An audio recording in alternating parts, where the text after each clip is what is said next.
왠지 제가 이제 하는 작업들이랑 제가 어떤 것들을 소재로 그 작업을 해나가고 있는지 한번 말씀드릴 필요가 있어가지고 특강 자료를 갖다가 이제 말씀을 드리게 되었고, 그다음에 제가 이제 이렇게 초청을 받아가지고 그림에 대해서 특강을 하러 갈 때에는 어떤 포커스를 두고 하러 가냐면은, 그림을 잘 그리는 방법에 대해서 절대 설명을 하진 않고요. 설명을 할 수도 없고, 대신 어떤 거냐면은 10년 동안 꾸준히 정말 조금씩 그림을 그려왔는데 이런 점이 참 좋더라 하는 것을 포인트로 해서 강의를 합니다. 그래서 최근에 이제 했던 게 매일의 건축 스케치, 저의 일과 놀이의 경계를 가운데에 있는 작업이다 하는 거였고요. 저는 수로 건축사 사무소의 유희재 소장이라고 하고요. 개업한 지는 딱 2년 되었습니다. 요새 제가 하고 있는 프로젝트인데요. 대구에 현장이 있어요. 대구에 현장이 있고, 거기서 12층짜리 근린생활시설에 그 설계와 감리를 하고 있습니다. 이 사진을 보면은 감리 업무를 하고 있는 사진인데, 토목이 굴착을 할 때 아이를 데리고 앉고 저는 그냥 딱 힘을 주고 이제 현장을 이제 바라보고 있는 모습이 보면 딱 봐도 공과 사가 완전히 혼재되어 있는 거를 알 수가 있는 사진이죠. 가끔씩 이제 대구에 가족 여행을 하러 간다 그러면은 사실 딴 데는 안 가고 보통 제가 일하는 현장에서 가서 그 주변에서 즐길 수 있을 만한 것들을 즐기고 대구로 또 여행을 가고, 이게 공과 사가 혼재되어 있는 사진인데 제가 이것들을 보여드리면서 공과 사에 대해서 좀 키워드를 좀 얘기를 해요. 왜냐면은 제가 하고 있는 작업이 일과 놀이의 어떤 중간 영역에 있는 작업이기도 하고요. 그리고 제가 관찰을 해서 그리는 소재들이 이 도시 공간에서 좀 공과 사가 알 수 없이 애매하게 매력적인 공간들을 잘 끌려서 제가 그리기도 합니다. 그래서 이런 키워드들이 나올 거고, 여러분들은 다 저를 잘 모르시니까 이제 이 연대기예요. 이제 특강을 들으는 사람도 저에 대해 잘 모르니까, 제가 개업한 지도 얼마 안 된 건축가라서 저의 연대기인데, 저는 아직 이런 과정 중에 있는 사람이고, 제가 07학번입니다. 13년도에 이제 졸업을 해서 무형건축에서 이제 입사를 했고요.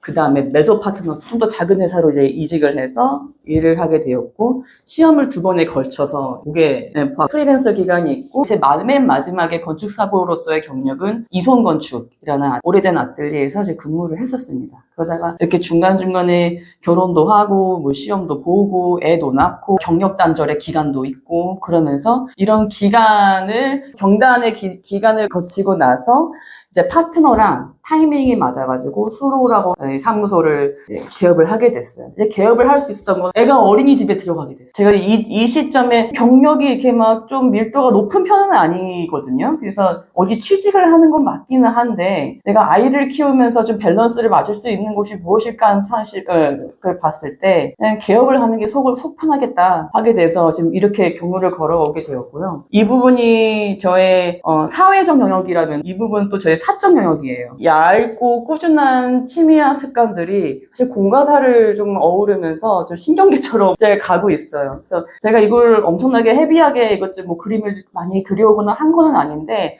그린 기간이 워낙 좀 한 10년쯤 되고 이러다 보니까 조금씩 쌓였어요. 최근 들어가지고는 뭐 전시도 하고 강연도 하고 이런 활동들을 좀 하고 있습니다. 그런데 뭔가를 그리기 시작했던 거는 좀 저연차 때부터 좀 시작을 했고요. 그리고 보면은 제가 가볍게 그리는 어반 스케치들이 있고요. 또 이제 업무일지라고 하는 것이 있어요. 어떤 것들은 누군가 이제 페이스북에서 제가 하는 작업을 보고 이것이 제 취직이나 이직에 도움을 주기도 했습니다. 요거는 이제 몇 개를 가지고 왔는데, 이건 이제 제가 핸디하게 여행을 다니면서 하고 다니는 여행 스케치고, 이거는 제가 말씀드렸던 업무일지예요. 이것이 메조 파트너스였을 때부터, 그다음에 이손건축이었을 때, 그다음에 개업을 하고 나서 그려왔던, 학생들한테는 기록을 이렇게 꾸준히 하는 것이 되게 도움이 되더라 하는 방향으로 말을 하고 있어요. 제 삶에서 이제 중심이 되는 것들, 그것이 업무든 학습이든 육아든 건축사 시험이든 이제 그거에 대해서 좀 꾸준히 기록을 해나가는 타입이고, 좀 아카이빙이라는 것에 되게 좀 의식적으로 좀 해오고 있었는데요. 근데 이것에 대한 계기는 뭐였냐면은, 제가 한번 메조 파트너스에 다닐 때 한 3년 차 정도 되었어요. 그때 이제 자취방을 좀 이사를 하게 되어서 오랜만에 이제 이삿짐을 꺼내게 돼. 그간의 신입 때부터 3년 동안을 했던 그런 작업들이 A4 비닐 파일에서 우두두 나온 거를 정말 오랜만에 몇 년 만에 이제 본 거죠. 그러면서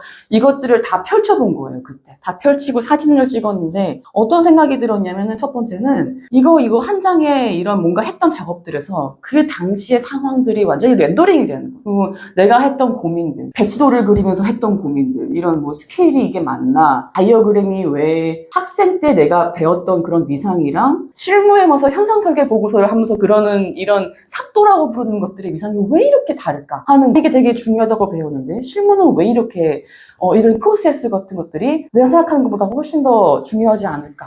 이런 괴리는 어디서 나오는가 하는 그런 고민들이 다 생각이 났고, 또 두 번째는 그러면은 내가 앞으로도 이런 업무 기록을 이렇게 계속 비닐 파일에 해나갈 것인가? 난 또 이사 갈 때마다 그걸 펼쳐볼 것인가 하는 그런 문제의식을 갖게 됐어요. 그래서 그 다음 새해부터 제가 이러면 안 되겠다 해서 했던 것이 뭐였냐면은 1년에 딱 한 권을 정해서 그 한 권에 내가 했던 업무든 개인적인 것이든 이 책을 하나 꽉 채워가지고 기록을 해나가자. 그거 다 꽉 채우면은 연말에 이렇게 탑뷰에서 동영상을 찍자. 그리고 이거를 한번 공유를 해보자 하는 이런 세 가지의 간단한 규칙을 가지고 5년차 때부터 첫 업무일지를 기록을 하기 시작을 했습니다. 그게 영상이 아까 잘 로드가 안 돼서 이거를 하는 건데, 메조 파트너스에 있었을 때 했던 그런 실시 설계들과 이런 것들을 한번 쭉 해놓은 거예요. A3로 할 것이 있으면은 이것을 축소복사해서라도 이걸 되게 넣었어요. 그래서 이렇게 해서 포멀하게 만드는 것 자체가 어떤 한 출판 같기도 하고, 이렇게 해서 좀 쌓여가자는 게 그런 의식적으로 해서 5년차 때부터 이렇게 하고, 그다음에 그 다음 연차에도 계속 1년에 한 권씩 이렇게 프로젝트북을 이제 하나 만들고, 연말에 이렇게 동영상을 찍어서 의식처럼 내가 내가 새해를 맞이하고 그 해를 마무리하는 그 의식처럼 좀 해왔었습니다. 신기한 것은, 그게 뭐 그렇게 그냥 제가 할 수 있는 것이어서 이제 했는데, 이게 SNS에 올리니까 반응들이 꽤 신선한 거예요. 특히 저보다 더 훨씬 연배가 있으신 건축 선생님들이 보시고 이걸 공유를 하면서 훌륭하다 뭐 이렇게 말씀도 해주시고, 나도 아직 늦지 않아, 나도 이제부터라도 이렇게 해야지 하는 반응도 있어서 되게 신선했었어요. 그래서 괜찮네 이러면서, 저는 또 관종이니까 따봉을 받으려면은 이것도 하나의 방법이겠구나 해서 이제 그 다음에 것들을 이제 해나갔던 거죠. 그리고 실제로는 이거를 보시고 이제 이성권 측의 소장님께서 언젠가 이제 패치니기만 했다가 밤중에 DM을 보내고, 자니? 패매를 들고 술 드시고 한 것 같아요. 이제 살짝 이제 오타도 입고 한 거 보니까, 제가 잠깐 이제 이직을 준비를 하고 있었던 때였는데, 너 생각 있으면 와가지고 인터뷰 해라 했었어요. 그래서 오케이 이러고 갔거든요. 근데 갔는데, 그거 너 하는 거 잘 봤다, 너 가능하면 다음 주부터 와라 이러시는 거죠. 이제 한참 그 중간 연차가 많이 부족하고 이럴 때. 근데 알고 보니까 그 이성권 측이라는 데는 한 25년 된 아틀리에인데, 항상 직원을 뽑으실 때 그것도 경력직도 다 제 포트폴리오를 보고 이제 하시거든요. 저는 어떤 그런 형식이나 이런 것을 갖추지 않고 이걸로 포트폴리오를 보신 거죠. 밤중에 인터넷 충동 구매를 좀 후회하시는 것 같았는데, 제가 알 바는 아니고 솔직히 저는 취업하면 됐으니까. 그래서 나고 이성권 측에서 이제 했던 것들 한 몇 장 정도 보여드리면은, 호텔 프로젝트를 했을 때 제가 이제 이렇게 호텔 같은 경우에는 이제 트렌드가 최신 준공된 이 호텔 방에 가서 레이아웃이 어떻게 되어 있는지 보고, 그것의 어떤 적정한 규격과 이런 치수들에 대한 감각이 없으니까 실제로 이거를 측량을 해가면서 재질은 뭘 썼는지 이런 것들을 했던 거였어요. 이런 작업을 하는 일본 건축가가 우라카지아라고, 여행의 공간이라는 책을 쓴